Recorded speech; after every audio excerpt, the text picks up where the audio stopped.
And there it is, 8 o'clock. Good evening to all stations on frequency. My name is Earl, WB6AMT, and this is the Henderson Amateur Radio Club's Sunday Night Tech Net. We currently use WB6AMT.com website. Click on the new HARC Tech Net up in the upper right corner, and that will display tonight's presentation for you. Photos and Tony's narrative.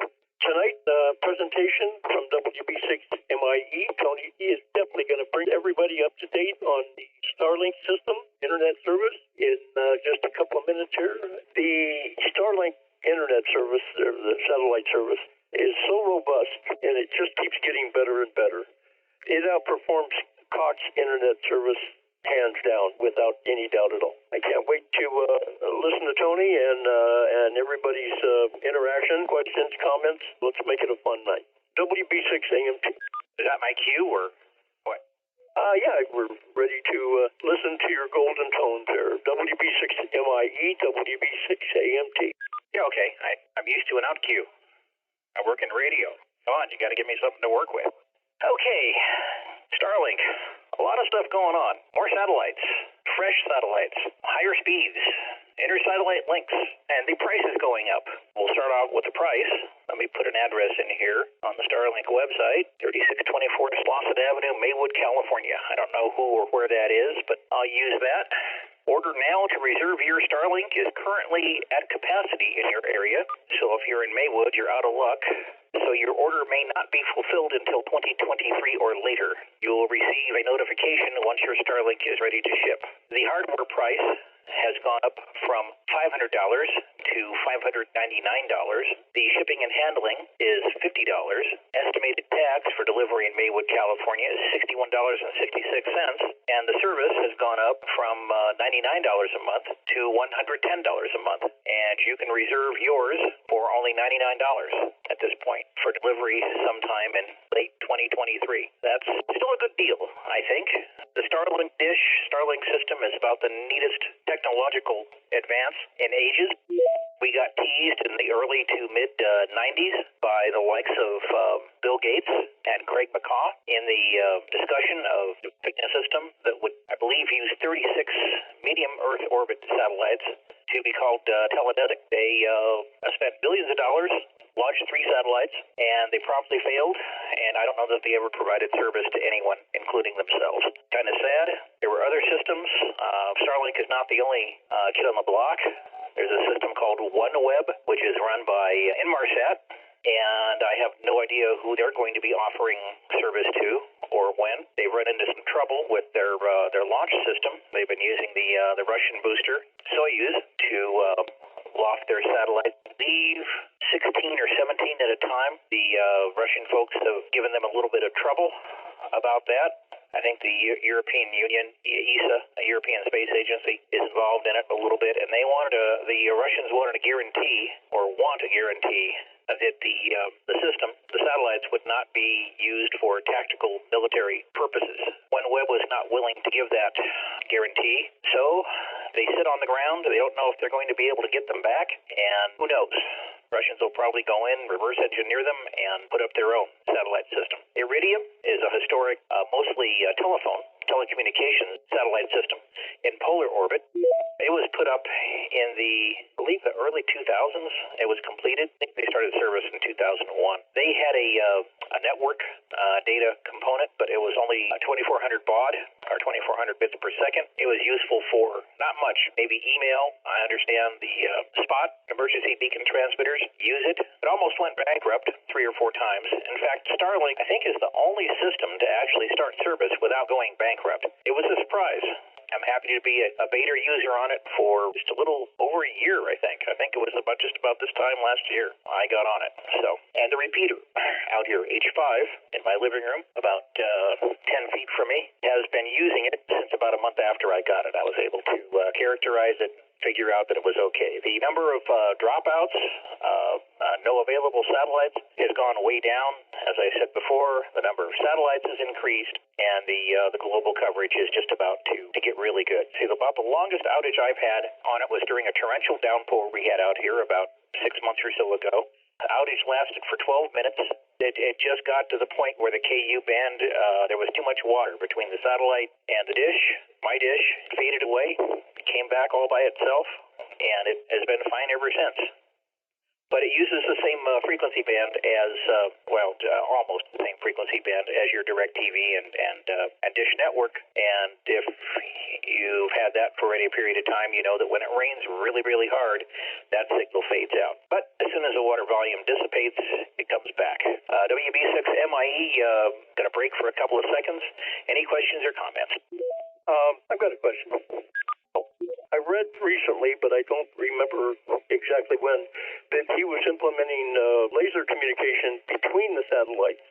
Do you know if he's implemented that along with the backbone stuff?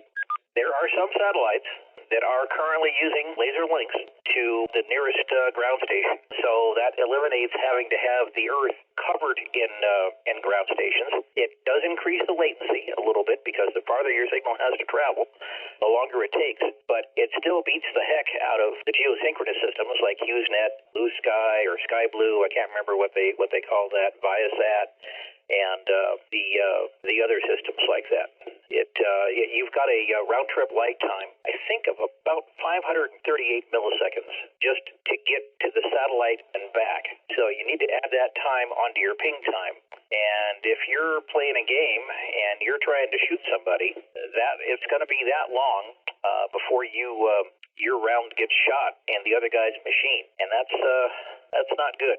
I did a hardwire test on this just before just about 6 o'clock. I plugged in and I did a speed check. I'm getting between 250 and 280 megabits down, about 30 megabits up, and a 35 millisecond ping time to the pop in Hawthorne, actually the Frontier pop in Hawthorne, California, which is where my signal drops off of the backbone network and goes into the bigger cloud. Anybody else? WB6MIE N7HWF. Question. Go ahead. Tony, the service address that they're asking for in order to place an order, is that your email address, or what are they looking for there? No, it has to be your physical address because they've got the surface of the Earth laid out in cells, and I'll get into that a little bit with the pictures here and show how that works. The cells aren't really very big, but apparently until they get the number of satellites up, the amount of bandwidth available in a particular cell is kind of limited. This system was developed for, not just the third world, but for lower population areas such as Las Vegas, Los Angeles are going to fill up pretty darn quick. So they want to know exactly where you are so they can allocate the bandwidth to you. All righty, appreciate it. Got mine on order. Okay, well, I understand they will soon be offering mobility. I noticed a line in my debug file the other day, roaming, true, false, and of course mine says false because I'm not roaming presently. But I've seen people putting these things on top of their trucks and cars and using them mobile in motion, which is kind of a violation of their license and of their terms of service, and I believe it also voids your warranty. They have to disconnect the elevation motor and the leveling motor, and then take the mounting rod off. I saw one guy with his circular StarLink dish ratchet strapped down to his spare tire on top of his camper rig, and that's his operating mode. Typically, these things need to point to the north, which is away from the geosynchronous arc because, as I said, utilizes KU band frequencies, and KU band is used in the geosynchronous arc. So there are other commercial services operating there. That is, SpaceX is under scrutiny to make sure they don't cause interference to those existing services. Typically, your HughesNet will be pointed south, which is the general direction of the geosynchronous arc. So I just found that interesting. The software that you're using, whereabouts is that downloaded from, or do you have to have it? Well, the dish is talked to with a smartphone, and you need to download an app from SpaceX. It's free. In fact, let me look at it right now. That's how you control the dish. You have some diagnostics on it. My network statistics say there have been no outages 2 seconds or longer in the past 12 hours. That's about the longest it holds. My latency is presently 67 milliseconds. It's been 31 milliseconds in the past. My speed is minimal because I'm just talking on the repeater right now, both download and upload. But let me run a speed test on it. This takes a little while, so I'll put that down and start the narrative here, if that answers your question. Roger on that. Appreciate it. Anyone else? Question. Go ahead, John. So, Tony, other than technological glitches with whatever, satellite or your dish, other than that, you mentioned the water saturation of the heavy rain, putting it down for a while. I kind of sneak previewed and scrolled down and saw some pictures of somebody, say, in Colorado you have there. I was just curious, is anybody else, I wouldn't consider an extreme weather situation, but say somebody in Colorado where it snows regularly and the effects of the system coming down in that kind of weather, if you've had any reports, anecdotal or otherwise. Yeah, I have two friends, one in Idaho and one in Bill there that you're talking about in the Rockies.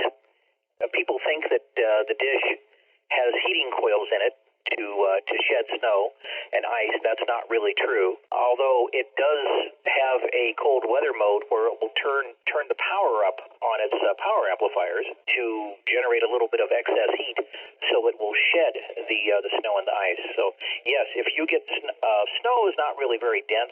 Ice is the real enemy when it comes to attenuation on these higher microwave, well, not higher, but medium microwave frequencies. So yeah, it's a consideration. But Bill is an ex-satellite communications engineer.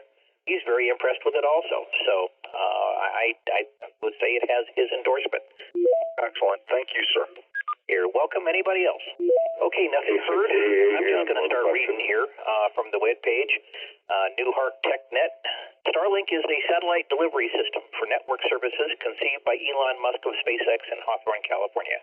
The system proposes to use up to 12,000 low Earth orbit satellite vehicles to relay internet services from the wideband internet fiber optic backbone direct to subscriber terminals anywhere in the world. It does this by using a variety of microwave frequencies to backhaul the satellites to a large number of ground stations to and from small subscriber terminals. And if you take a look at figure number 1 there, that is my small subscriber terminal sitting in the dirt and gravel in my backyard. And that's how I'm talking to you right now through that.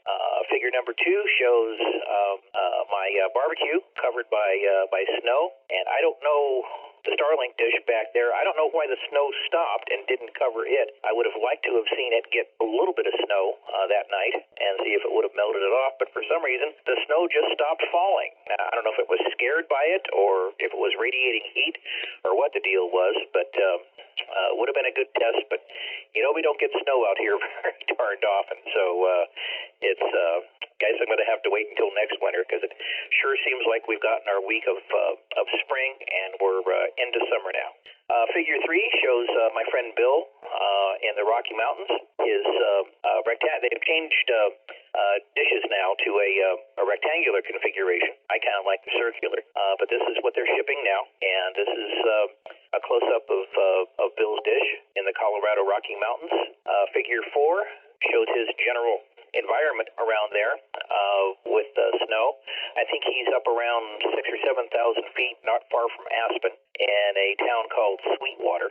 He's on total solar and hydroelectric with his place there, so he's not even connected to the grid. No longer dependent on wireline or cellular with his satellite dish. You can see his knee there. He's sitting out on his deck, getting a tan, taking this picture for me earlier today, just kind of enjoying the warm weather there. There's another end to these things, and that's the ground entry points.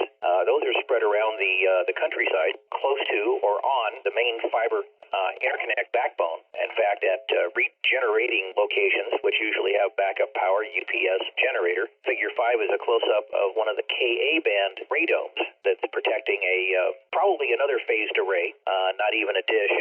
I'm not exactly sure how many satellites can be served by a particular antenna, how many beams they can form. KA band hardware is small, tiny, and subject to the weather. They need to be protected a little bit more than the subscriber terminals. Radome is a carryover from old radar days. It was a radar, and you put a dome over it, so you called it a radome. This is not radar, but it's similar.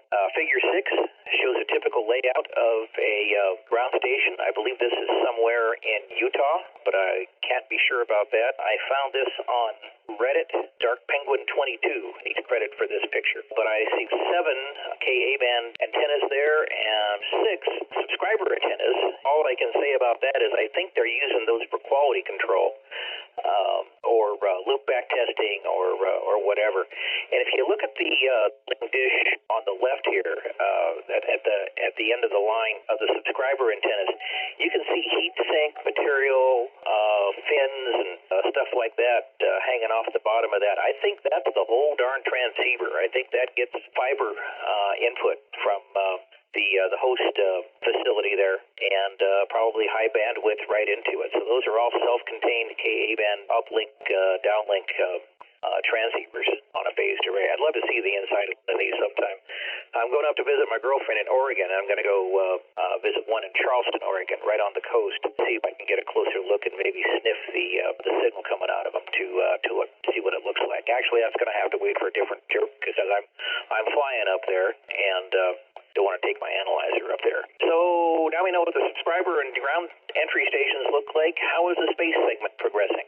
It appears at this time that there are over 2,000 satellite vehicles in orbit providing almost global coverage, with the exception of the extreme northern and southern regions, North Pole, South Pole, Arctic Circle, and Antarctica, continent of Antarctica. Figure number 7 shows a plot of real-time positions at the time of all the satellites and ground stations and satellites that aren't in service yet. This page is not affiliated with SpaceX or StarLink, but it uses the tracking data that Space Command puts out to calculate the real-time actual position of the satellite vehicles. And you see a bunch of little dots there. Some are green, some are red, some are orange. Green dots are the working satellites. Red dots are satellites that have just been launched or failed and are still being positioned into their final attitudes and slots. Now, the orange dots are the chevron stations. Now, wait a minute. Sorry, I was looking at the wrong map.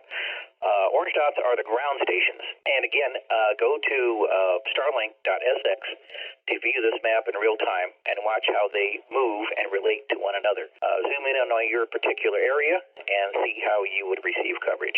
My PTT finger is getting a little tired. My radio is getting a little hot. Any questions or comments? Go ahead now. Okay, nothing hurt. Did some finger exercises, and I'm feeling a little bit better. Figure 8. Zoomed in on the continental United States, and you can see the distribution of the ground stations and how they're slightly uneven. This is supposed to get better as time goes on. There's a little bit of a hole there in the southwest, but it looks like the Midwest, eastern area, and west coast there is pretty well covered.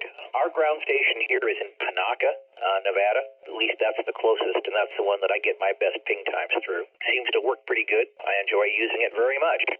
I also get homed into Tianesta, California, Roll, Arizona, and 2 Los Angeles stations. One's at Hawthorne at headquarters, I'm fairly sure. And then the one that says it's in Los Angeles looks more to me like it's in Riverside, but I'm not too terribly sure about that. Yeah, the straight lines of red are satellites that have just been launched.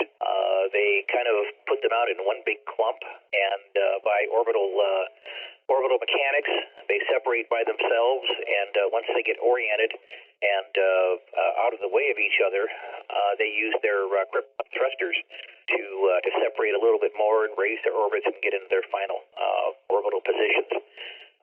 You'll see some yellow dots in there. Those are satellites that haven't been raised to the proper altitude yet, or that are not in their proper slots.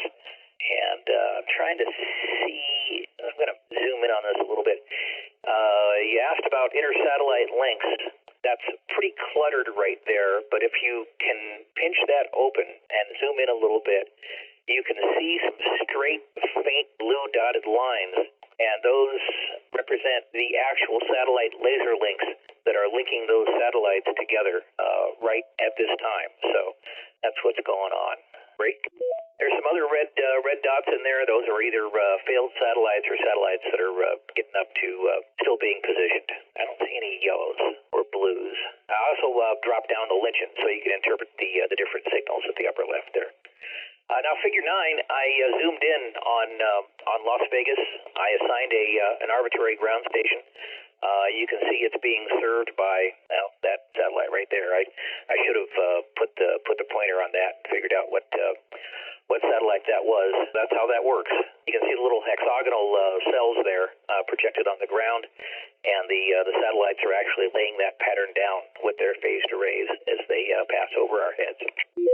I don't think they're actually hexagonal shaped. They're probably kind of circular or elliptical, but that's following or lining up with it. The way that goes. I'm sorry, I covered you there. Repeat, please. Panuca showing in orange, and it has a couple of blue dots connected to it as it swings around. Right now it's going clockwise. So that little blue dot, is that the actual satellite? Yeah, the blue dots are the satellites, and if you have it associated with a ground station, that is your primary path with the solid blue line. To see the cells, click on the satellite, and you'll see not only the ground track of the satellite, the cells as they're projected on the surface of the Earth.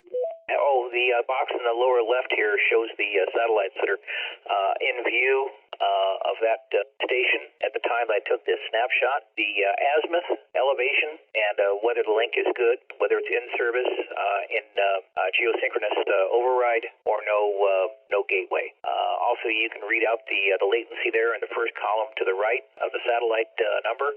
And I believe that is the actual light time from the satellite to the ground station. That's about all I know about that. Each satellite vehicle projects coverage cells on the ground using its phased array antenna. Continental United States is way too cluttered to see these clearly, so I found an area where they can be seen clearly. Here's a satellite in Figure 10 that I clicked on, and you can see how it projects those cells down onto the ground. Those cells actually don't move with the satellite. They just pass over those cells.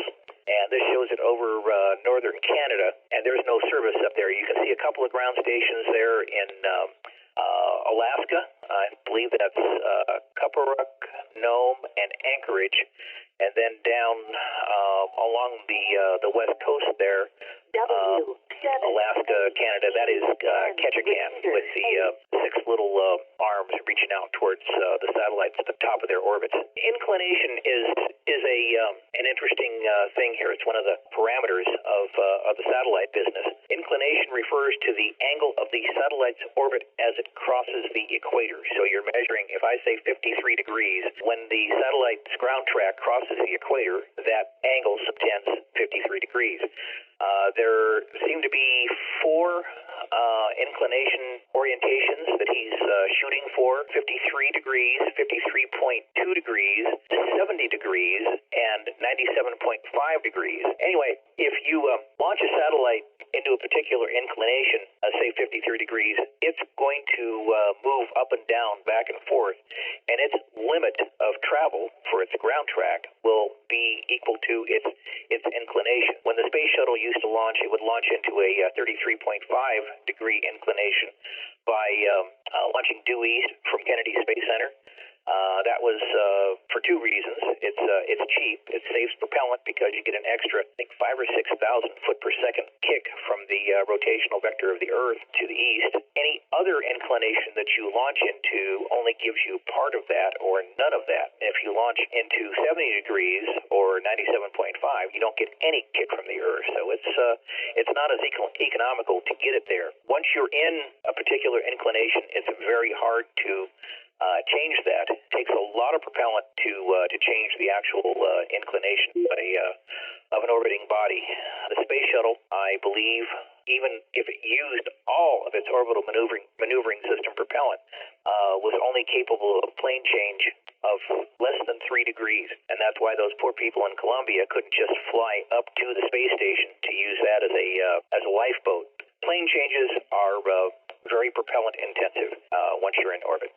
Showing how the satellite projects the coverage cells onto the Earth's surface. Satellite is not that satellite that I clicked on is not connected to any ground station at the time. So this snapshot shows no connectivity for northern Canada whatsoever. SpaceX is launching satellites in different orbital inclinations or planes to improve coverage and eliminate periods of no visible satellites to their subscriber terminals. Most of the satellites launched to date are in a 53-degree inclined orbit in reference to the Earth's equator. The following graphics show the present populations of the different inclinations. Here in Figure 11, you can see the 53-degree orbital plane is pretty darn populated. This uses the same key. The blue satellites are the ones that are working. The yellow dots are the satellites that are either out of slot or have not yet reached the proper altitude. Empty spaces are no satellites, and there are no chevron stations on this map either.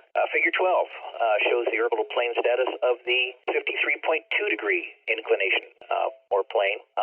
Not as many, but it's getting there. It's going to take a bunch more launches. And an interesting side note here, you realize, of course, that the Falcon 9 rocket is reusable and can land either back at its launch site or on a drone ship, on a barge. He just recently flew a first-stage booster for the 12th time and landed it for the 12th time. I don't know how many times he's going to go for or if that's the record, what the deal is, but being able to use just the first stage of a rocket repeatedly 12 times is quite a breakthrough, especially for something that NASA said couldn't be done. Figure 13, orbital plane status of the 70-degree inclination. Not too many. 70 degrees, he's not really focusing on too much. He's trying to get the most populated areas of Earth covered. He's doing pretty good. He just did Ukraine a favor and I believe sent 40 StarLink subscriber terminals over there to keep those poor people connected to the outside world with everybody blowing stuff up and disabling communication systems terrestrial. That's a little problematic in my thinking because it's sort of turns his system into a weaponized system. The terminals are subject to active denial, electronic countermeasures, jamming, in other words. They also turn into strategic targets. The free exchange of ideas and information is a problem for the folks that are invading over there, and they want to squelch it wherever they can. So I just hope that doesn't escalate the conflict. That this is a commercial system. It's not a military system, although he has militarized it in a bit because his software folks have written code that helps the satellite uplinks and downlinks deal with the jamming interference, and usually classified as a munition or act of war if you're involved in a conflict. Population of 70-degree orbital plane, StarLink has come a long way, as you can see, in the year of my beta test participation. But they have a long way to go to get to the point of the total coverage that Elon Musk has envisioned. And the final picture on the web page here. This is a view of my friend Joe Mock's cabin that he's building up in, I think, near Coeur d'Alene, Idaho. Nice forested area. He got one of the rectangular dishes. That's his temporary connection to the outside world. He's got Verizon home internet there, but his speeds are right around a megabyte or two. And with this thing, he's getting between 200 and 300 and uplink speeds of 20 to 30 megabits per second. He's really happy with it, and I think he got it because I did. Anyway, that's about it for my prepared presentation. I'm open to questions or comments. After this, we can do an after party if you want, but I'm kind of talked out. So I'll turn it back to Earl for net control, WB6MIE program. Thank you, Tony. That was excellent. I got a couple little snippets here. One is, I guess, at the current time, we are at 2,042 launches. Do you know when his next scheduled launch is going to be, or is that not out yet? Stand by. Next SpaceX launch is Transporter 4, which is a multiple small-sat launch. That is April 1. Then Axiom Space on April 3. The next StarLink Group 4-14 is going to be on April 14th from Cape Canaveral, East Coast, with a landing on what is ASDS, Autonomous Something Drone Ship. So they're going to land that out in the ocean. Then a commercial crew launch to the International Space Station. So he's got a pretty tight manifest for the next couple of months. I wish him the best of luck. That's probably way more than you asked, but I've got the information. I'm going to pass it along. Well, and we can just keep our fingers crossed as far as his luck and not having any more re-enter due to any kind of a technical difficulty. Anyway, thanks again, Tony. I enjoyed the hell out of it. Anybody else got any comments or questions for Tony? Please step up and take the mic. KJ7OEM. 86G. Go ahead, John. We'll grab you first. Thank you, Earl. What I wanted to ask was, I know the ones that fell out of orbit was due to I believe, solar flares and drag on the launch of the satellites. But I was just wondering, and I don't mean to be punching holes in this technology. I'm just absolutely fascinated by it. And I'm just wondering, we asked about natural occurrences causing outages, such as rain, snow, etc. I wonder if there's been anything and how well this system withstands, geospace storms, geomagnetical storms, solar flares, etc. If there's any info on that. Well, I can't say that the loss of the 40 satellite vehicles was kind of an F up. He's splitting hairs on this thing with propellant margins and getting the boosters back. He launches into an extremely low orbit. He was not expecting the particle density to go way up and cause those SVs to re-enter, but that's what happened. Usually they have plenty of time to use their little krypton thrusters to increase their velocity and altitude and get up to operational, or even on the way to operational. It wouldn't be that big a deal to get out of the zone where that would cause a re-entry event.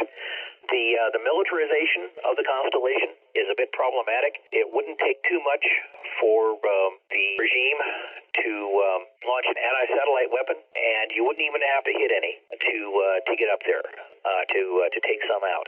All you got to do is increase the particle flux by 10 or 12 or maybe 100 times, and as those vehicles fly through the cloud of debris, they're going to start dropping like flies. So the system is vulnerable. I don't know what the solution is going to be.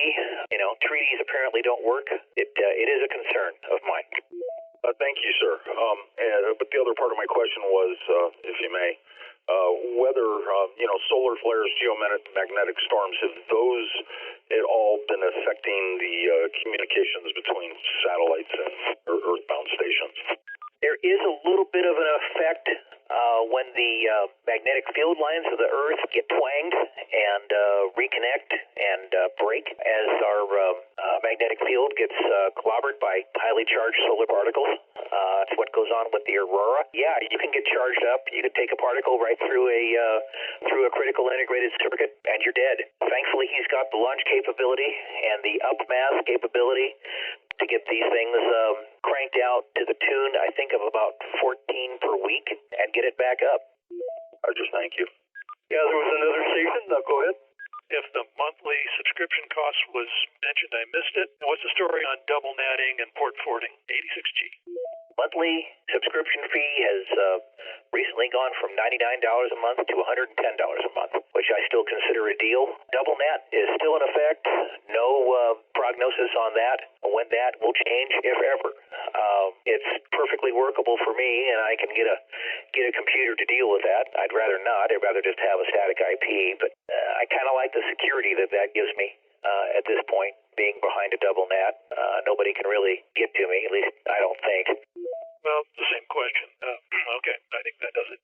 Well, that said, he's got a commercial service that he's going to offer. I don't know if he's offering it yet. That is to the tune of $500 or $600 a month. A much more robust ground station. I think the equipment cost for that is about $1,500, but it's enterprise, and it does offer a static IP or a block of IPs. That's just hearsay. I can't confirm any of that. I haven't seen that. Okay, anyone else with a comment or question for Tony? N7HW. Yeah, go ahead, Wayne. On the maps, on the StarLink charts and stuff, are any of the existing ground stations displayed there? I went ahead and swung it out, blew it up out to Pahrump. Any of them are out there showing exactly where they're at. Well, you're not going to see subscriber terminals, which is kind of a good thing.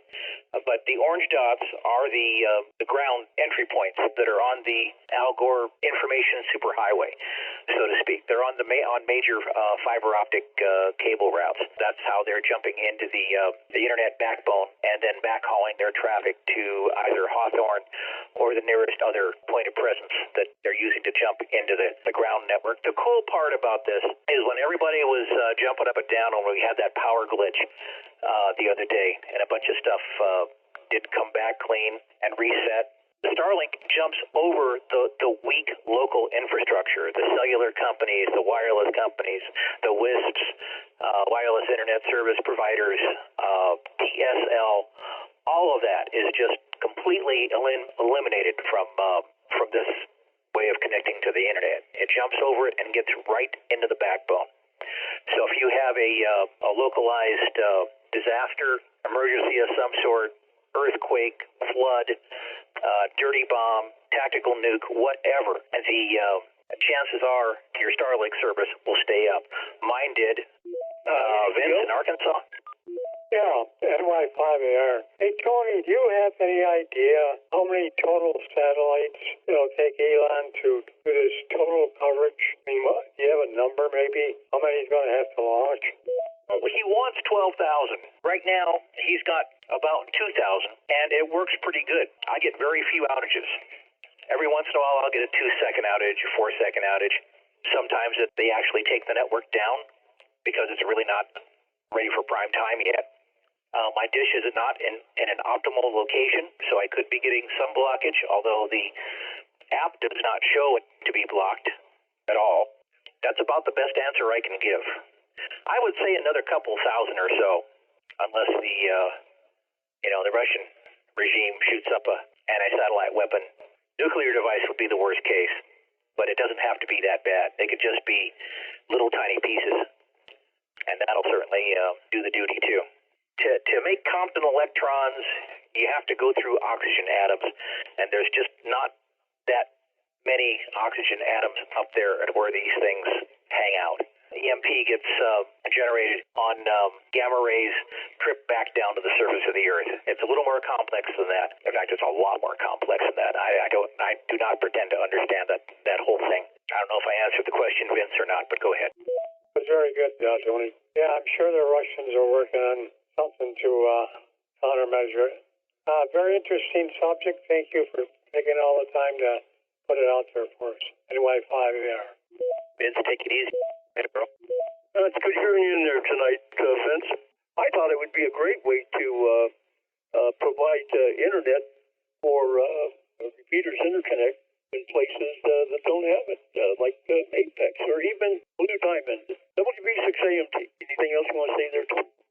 Yeah, one more thing, and that is, it wouldn't take too much, and it wouldn't be against the rules, really, well, kind of, to put one of these 6 up on a hilltop and put a switch on it and share some costs with some commercial entities at $110 a month. It wouldn't take too many other users to take a tap, say for $10 or $20 a month, and have plenty of bandwidth to do whatever you want to do: radio over IP, remote control and administration, maintenance and control, whatever you want to do.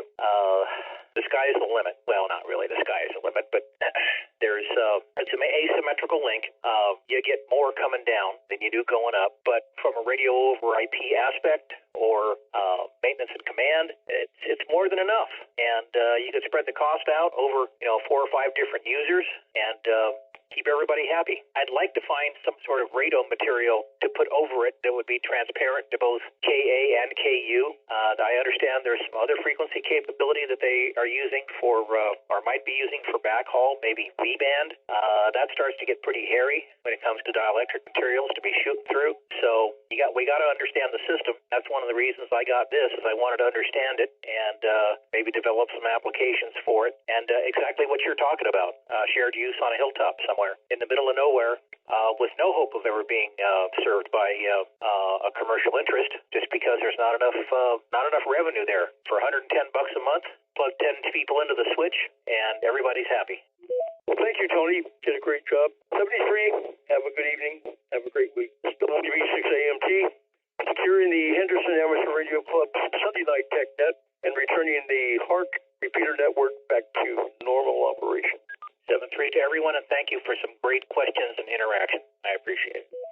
This has been a production for the Henderson Amateur Radio Club of Nevada. Join us at w7hen.org. Audio post-production by W3QQQ. Video by KJ7BBA. Copyright 2022. All rights reserved.